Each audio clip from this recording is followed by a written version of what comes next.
السلام عليكم ورحمة الله وبركاته. الحمد لله رب العالمين والصلاة والسلام على أشرف المرسلين وعلى آله وصحبه أجمعين. أما بعد. അള്ളാഹു സുബ്ഹാനഹു വ തആല നമ്മെ എല്ലാവരെയും ഇഷ്ടദാസന്മാരിൽ ഉൾപ്പെടുത്തി അനുഗ്രഹിക്കട്ടെ. നമ്മളിൽ നിന്ന് വന്നുപോയ എല്ലാ പിഴവുകളും അള്ളാഹു വിട്ടുപുറത്ത് മാഫാക്കി തരുമാറാകട്ടെ.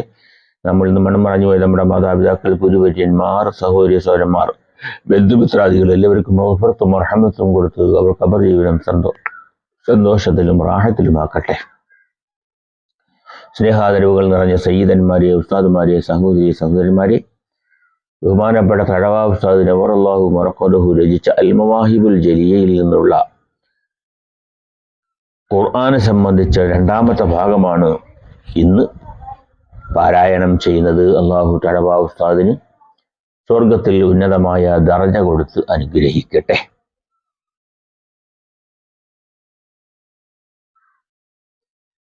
ഓതാൻ തുനിഞ്ഞാൽ ചെയ്യണേ മിസ്വാക്ക്, മണവസ്തു പൂശിയിരിക്കലും പതിവാക്ക്. ഖുർആൻ ഓതാനിരിക്കുന്ന സമയം മിസ്വാക്ക് ചെയ്യൽ സുന്നത്താണ്. മിസ്വാക്ക് ചെയ്യുക അത് പുണ്യമായ കാര്യമാണ്. പല്ല് തേക്കുക, വൃത്തി ഉണ്ടായിരിക്കുക, ശുദ്ധി ഉണ്ടായിരിക്കുക. അതുപോലെ മണവസ്തു പൂശിയിരിക്കലും പ്രത്യേകമായ ശ്രേഷ്ഠതകളിൽപ്പെട്ടതാണ്. ഖുർആൻ ഓതുന്ന സമയത്ത് ഖിബിലായ്ക്കു നേരെയിരിക്കലും വേണ്ടുന്നതാ, ചാരാതെ നേരെയിരുന്നതോതേണ്ടതാ. ഖുർആൻ ഓതുന്ന സമയം ഖിബിലയ്ക്ക് മുന്നിട്ടിരിക്കുക, അതുപോലെ ചാരി ഇരുന്ന് ഓതാതിരിക്കുക. ഇന്ന് നമ്മൾ കാണുന്നതൊക്കെ പള്ളിയിലായാലും മറ്റു സ്ഥലങ്ങളിലായാലും ഖുർആൻ ഓതുമ്പോൾ ചാരി കിടന്നുകൊണ്ട്, ചാരി ഇരുന്നു കൊണ്ടൊക്കെ ഓതുന്നത് കാണാം. അത് ഹുർമത്തിന് കേടാണ്.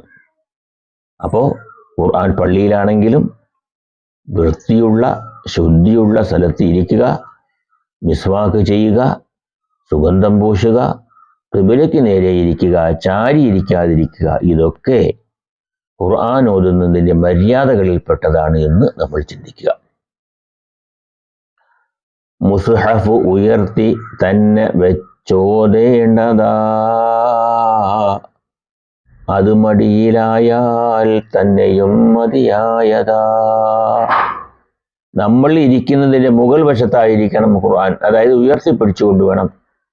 അത് നമ്മുടെ മടിയിൽ വെച്ച് ഓതുന്നു എന്നാലും കുഴപ്പമില്ല. ഖുർആൻ താഴെ നിലത്ത് വെച്ചിട്ട് നമ്മൾ ഇരിക്കുക, ഓതുക, അത് പാടില്ലാത്തതാണ്, ബഹുമാന്യക്കുറവുള്ളതാണ്.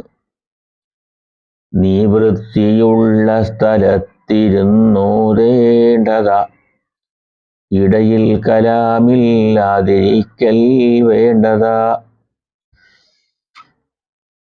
വൃത്തിയുള്ള സ്ഥലത്തിരുന്ന് വേണം ഖുർആൻ ഓതാൻ.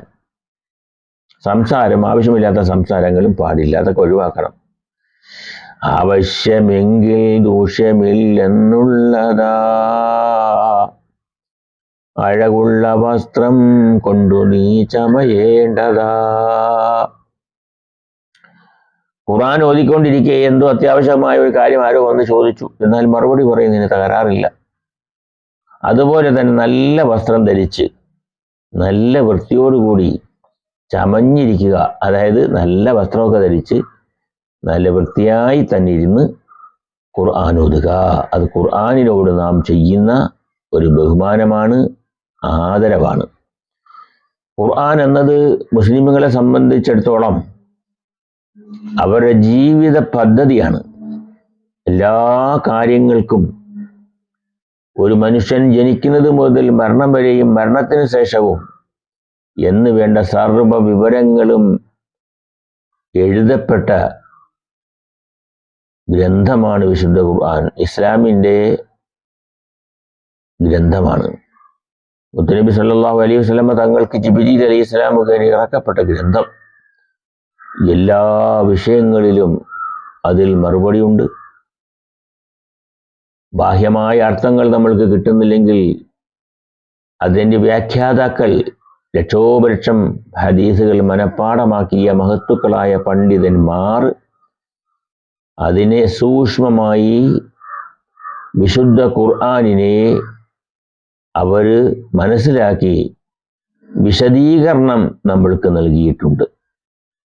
അപ്പോൾ ജീവിതത്തിൻ്റെ എല്ലാ മേഖലകളെയും സ്പർശിക്കുന്ന ഒരു ഗ്രന്ഥമാണ് വിശുദ്ധ ഖുർആൻ. ലോക അവസാനം വരെയും നിലനിൽക്കുന്ന ഒരു ഗ്രന്ഥമാണ്. മുഹമ്മദ് നബി സല്ലല്ലാഹു അലൈഹി വസല്ലമ തങ്ങൾക്ക് മുമ്പ് ഒരുപാട് പ്രവാചകന്മാർ വന്നിട്ടുണ്ട്. മുഹമ്മദ് നബിക്ക് തൊട്ട് മുൻപ് വന്ന ആളാണ് ഈസാ നബി അലൈഹി സ്വലാം അഥവാ യേശു ക്രിസ്തു. ആ യേശു ക്രിസ്തു എന്ന് ക്രിസ്തീയ സഹോദരങ്ങൾ വിശ്വസിക്കുന്ന നമ്മൾ ഈസാ നബി എന്ന് വിശ്വസിക്കുന്ന ഈസാ നബി അലൈഹിസ്സലാം ലോക അവസാനത്തിൻ്റെ മുമ്പ് ഭൂമിയിൽ വീണ്ടും വരികയും മുഹമ്മദ് നബിയിൽ വിശ്വസിക്കുകയും ഇവിടെ ദീനീ പ്രബോധനങ്ങൾ ചെയ്യുകയും ചെയ്യുമെന്ന് നമ്മളെ പഠിപ്പിച്ചിട്ടുണ്ട്. ഈസാ നബി അലൈഹി സ്വലാം മരണപ്പെട്ടിട്ടില്ല. ഈസാ നബിയെ ക്രൂശിത്തറയ്ക്കാൻ വേണ്ടി വന്നപ്പോൾ അള്ളാഹു ആകാശത്തേക്ക് ഉയർത്തിയ ആളാണ്, പ്രവാചകനാണ് ഈസാ നബി.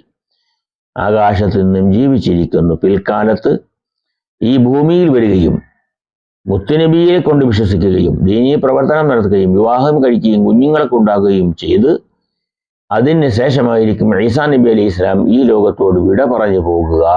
അതുകൊണ്ട് മുൻകഴിഞ്ഞ പ്രവാചകന്മാരെയും അവർക്ക് നൽകിയ ഗ്രന്ഥങ്ങളെയും സവിസ്തരം പ്രതിപാദിക്കുന്ന വിഷയം ഖുർആൻ. ആ ഖുർആനിനെ നമ്മൾ മാന്യമായി പരിഗണിക്കുകയും അതിൽ പറഞ്ഞിരിക്കുന്ന പണ്ഡിതന്മാർ നമുക്ക് വിശദീകരിച്ച് തന്നിരിക്കുന്ന വിഷയങ്ങൾ വളരെ ഗൗരവത്തോടുകൂടി നമ്മൾ എടുക്കുകയും സ്വീകരിക്കുകയും പരിഗണിക്കുകയും അതനുസരിച്ച് ജീവിതം ക്രമപ്പെടുത്തുകയും ചെയ്യേണ്ടതാണ്. ഭൗതിക ജീവിതം എന്നത് എപ്പോഴാണ് കഴിയുന്നതെന്ന് ആർക്കും അറിയില്ല. ഇന്നാണോ അതല്ല നാളെയാണോ എപ്പോഴാണ് അത് ആർക്കും അറിയില്ല. എപ്പോൾ ഈ ലോകത്തോട് വിട പറയേണ്ടി വന്നാലും അള്ളാഹുവിൻ്റെ ഏകത്വത്തിൽ അംഗീകരിച്ചുകൊണ്ട് വിശ്വസിച്ചുകൊണ്ട് അള്ളാഹു ഏകനാണ്, ആരാധനയ്ക്കർഹനാണ്, മാത്രമേ ഉള്ളൂ, വേറെ ആരുമില്ല എന്ന വിശ്വാസം രൂഢമൂലമാകുകയും അള്ളാഹുവിനെ വിശ്വസിക്കുന്നതോടൊപ്പം നിസ്കാരാദി കർമ്മങ്ങൾ, നോമ്പുകൾ, മറ്റമലുകൾ, നിസ്കാരം കൃത്യമായി നിർവഹിച്ചുകൊണ്ട് മുസ്ലിമീങ്ങളായി മുഅ്മിനായി കൊണ്ട് തന്നെ ഈ ലോകത്തോട് വിട പറയേണ്ടതുണ്ട്. ഇല്ലെങ്കിൽ ഈ ഭൗതിക ജീവിതം ഏതെങ്കിലും തരത്തിൽ ജീവിച്ച് നമ്മളങ്ങ് മരണപ്പെട്ടു പോയാൽ പിന്നെ പരലോക ജീവിതത്തിനെ സംബന്ധിച്ച് വളരെ ഭയാനകമായ ജീവിതങ്ങളായിരിക്കും മുന്നോട്ട് വരുന്നത്. അത് വളരെ വിഷമം പിടിച്ചതായിരിക്കും എന്ന് ഇത്തരുണത്തിൽ നമ്മൾ ഓർക്കുക. 40 ദിനത്തിൽ 30 തീർക്കേണ്ടതാ, 40 കവിഞ്ഞാൽ യുക്റഹു എന്നുള്ളതാ. ഖുർആൻ 30 ജുസും എത്ര ദിവസം കൊണ്ട് ഓർക്കണം? കഴിവതും 40 ദിവസം കൊണ്ട് ഒരു ഖത്തം തീർക്കണം. 40 ദിവസം കഴിഞ്ഞാൽ പിന്നെ ഖറാഅത്താണ്. അപ്പോൾ നമ്മൾ ഖുർആൻ ഓതുന്നത് എങ്ങനെ? ഒരു ദിവസം എത്ര പേജ് ഓതുന്നവരുണ്ടോ? ഒരു പേജ് പോലും ഓതാൻ സമയം കിട്ടാത്തവരും ഓതാത്തവരുമാണോ? സമയം ഒരുപാടുണ്ട്, പക്ഷെ ഓതുന്നില്ല. എന്നാലത് നമ്മെ സംബന്ധിച്ചിടത്തോളം വളരെ വിഷമകരമായ കാര്യമാണ്. 40 ദിവസത്തിൽ ഒരിക്കൽ ഒരു ഖത്തം തീർക്കണമെന്നാണ് ഫുഖഹാക്കളിൽ പല പണ്ഡിതര് പറയുന്നതാ.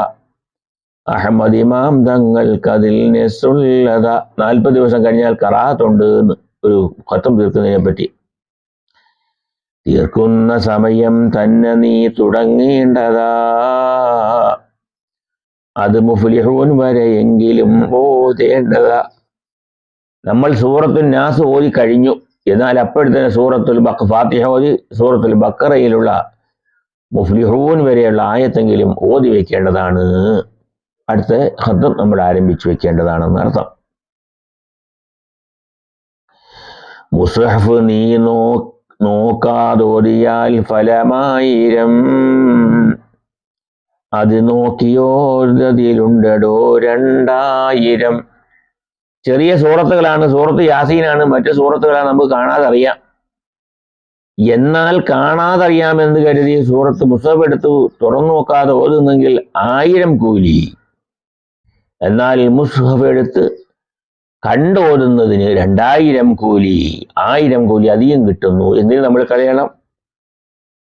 വുളു ഉണ്ടെങ്കിൽ, മുസ്ഹഫ് തൊടാൻ പറ്റുന്ന സമയമാണെങ്കിൽ മുസ്ഹഫ് തുറന്ന് എടുത്ത് അത് കണ്ടു തന്നെ ഓതേണ്ടതാണ്. ഉവൈസിനുള്ള റിവായത്താൽ ഇത് വന്നതാ, ഖാലിയാത്തുൽ മാവായിദിൽ വിവരിച്ചതാ. ബഹുമാനപ്പെട്ട മുത്തുനബി സല്ലല്ലാഹു അലൈഹി വസല്ലം തങ്ങൾ ഉവൈസ് റളിയല്ലാഹു അൻഹു റിപ്പോർട്ട് ചെയ്ത ഹദീസിൽ വന്നതായിട്ട് പറയുന്നുണ്ട്, ഖുർആൻ കാണാതെ ഓതിയാൽ 1000 കൂലി, കണ്ടോതിയാൽ 2000 കൂലി. അപ്പോ കണ്ടോതുന്നത് ശ്രേഷ്ഠ തന്നെയാണെന്ന് മനസ്സിലാക്കുക. ഹിക്മത്ത് താ ഞങ്ങൾക്ക് നീ ദയ്യാനേ, നിത്യം അതേറ്റി തരണമേ മന്നാനെ. ഗുണം ചെയ്യണേ നിനക്കുള്ള നബിമേലെന്നും, എന്നുള്ളതാണേ പറയുവാനെനിക്കെന്നും. അൽഹംദുലില്ലാഹി റബ്ബിൽ ആലമീൻ. അല്ലാഹുമ്മ സ്വല്ലി അലാ സയ്യിദിനാ മുഹമ്മദിൻ വഅലാ ആലി സയ്യിദിനാ മൗലാനാ മുഹമ്മദ്. അല്ലാഹുവേ, വിശുദ്ധമായിരിക്കുന്ന ശഅബാൻ മാസം പിറന്നിരിക്കുന്നു. റമദാൻ മാസം അടുത്ത മാസമാണ്. വിശുദ്ധ റമദാനിൽ ഞങ്ങളെ നീ എത്തിക്കണേ അല്ലാഹ്. വിശുദ്ധ റമദാനിൽ എല്ലാ നോമ്പുകളും തറാവീഹുകളും ഖുർആനോദലുകളും ദാനധർമ്മങ്ങളും മറ്റ് സൽക്കർമ്മങ്ങളൊക്കെ ചെയ്യാൻ ഞങ്ങൾക്ക് നീ തൗഫീഖ് നൽകണമേ തമ്പുരാനി. ജീവിതത്തിൽ വന്നുപോയ പാപങ്ങൾ വിട്ടുപുറത്ത് മാപ്പാക്കി തരണേ അല്ലാഹ്. അപകടങ്ങളിൽ നിന്നും ബുദ്ധിമുട്ടുകളിൽ നിന്നും പ്രയാസങ്ങളിൽ നിന്നും പ്രശ്നങ്ങളിൽ നിന്നും രോഗങ്ങളിൽ നിന്നും നീ ഞങ്ങൾക്ക് കാവലും കരുണയും നൽകണേ തമ്പുരാനി. രോഗമായി ബുദ്ധിമുട്ടുന്ന ഒരുപാട് പേരുണ്ട്. അവരുടെ രോഗങ്ങൾക്ക് നീ ശമനം കൊടുക്കണേ അല്ലാഹ്. മാരകമായ രോഗങ്ങളെ തന്ന് ഞങ്ങളെ നീ ആരെയും പരീക്ഷിക്കല്ലേ തമ്പുരാനി. ഞങ്ങളെ മക്കൾക്കും മക്കളുടെ മക്കൾക്കും ആഫിയത്തുള്ള ദീർഘായുസ്സും സിഹത്തും കൊടുത്ത് അനുഗ്രഹിക്കണേ അല്ലാഹ്. ഞങ്ങൾക്കും അവർക്കും നല്ല ജീവിതം നൽകണേ തമ്പുരാനി. ഞങ്ങളുടെ സഹോദരങ്ങൾ ഒരുപാട് പേര് ഗൾഫ് രാജ്യങ്ങളിൽ ജോലി ചെയ്യുന്നവരുണ്ട്. എല്ലാവർക്കും അനുഗ്രഹീതമായ ജോലിയെ കൊടുക്കണേ അല്ലാഹ്. അപകടങ്ങളിൽ നിന്നും മരണങ്ങളിൽ നിന്നും ഞങ്ങളെയും അവരെയും നീ കാത്തിരക്ഷിക്കണേ തമ്പുരാനി. ഞങ്ങളുടെ മക്കൾക്കും ഞങ്ങൾക്കും ഹിദായത്ത് നൽകണേ അല്ലാഹ്. ഹലാലായ സമ്പത്ത് നൽകണേ തമ്പുരാനി. ബുദ്ധിമുട്ടുകളും പ്രയാസങ്ങളും ദുരിതങ്ങളും നീ മാറ്റിത്തരണേ അല്ലാഹ്. നീ ഞങ്ങൾക്ക് നൽകിയ സമ്പത്തുകൾ, സന്താനങ്ങൾ, ഭവനങ്ങൾ, വാഹനങ്ങൾ, ജോലി, ഇതിലൊക്കെ ബർക്കത്ത് ചെയ്യണേ തമ്പുരാനി. പൊടുന്ന രവിയാതൊക്കെ നഷ്ടപ്പെട്ടു പോകുന്ന നശിച്ചു പോകുന്ന ഒരു സാഹചര്യത്തിൽ ഞങ്ങൾ ആരെയും പെടുത്തല്ലേ അല്ലാഹ്. പ്രകൃതി ദുരന്തങ്ങളിൽ നിന്നും നീ ഞങ്ങൾക്ക് കാവൽ നൽകണേ തമ്പുരാനി.